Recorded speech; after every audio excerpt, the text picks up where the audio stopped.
Hi guys, welcome to JM College Skill. Ang video tutorial natin ngayon ay tungkol naman sa 2 red light sa Epson L2250. So nakikita natin dito, nag 2 red light siya pero hindi siya nag-blink. So kapag ganito, hindi tayo maka-print. So para malaman natin, i-check muna natin doon sa laptop.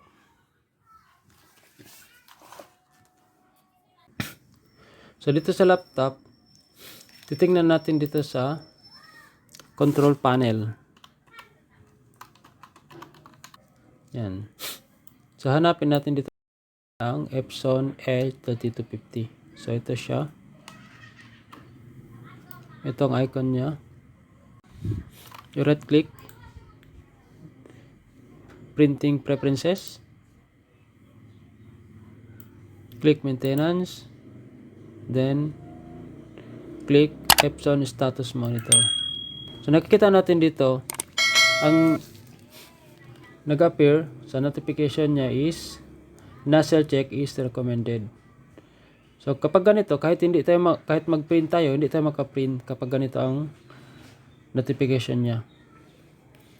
So click OK. So kahit mag-print tayo ng nozzle check, hindi yan siya mag-print. Yan. So ganito ang mag-appear. So try naman natin mag-print.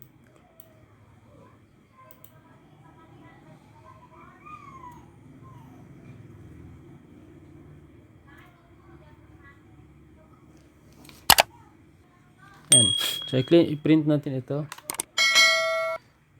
Epson L3250. Hanapin natin. So ito siya. Offline. Hanapin natin yung online.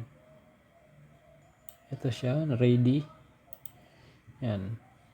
Then click print. So ganito talaga ang makikita natin. So hindi talaga siya maka-print kapag ganun ang mag-appear. So kapag nag-nozzle check, recommended siya.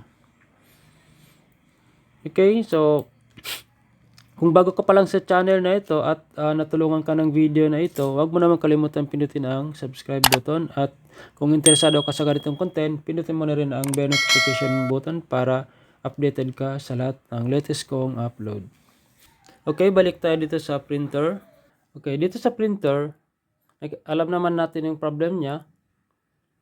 Nozzle check is recommended. At hindi tayo pwede mag-print kapag nag-2 red light siya, hindi nag-blink. Ang solution natin dito, isa lang ang pipindutin natin at fix na yung problem. So kapag na-encounter mo ang ganitong problem, nag-2 red light siya, hindi siya nag-blink.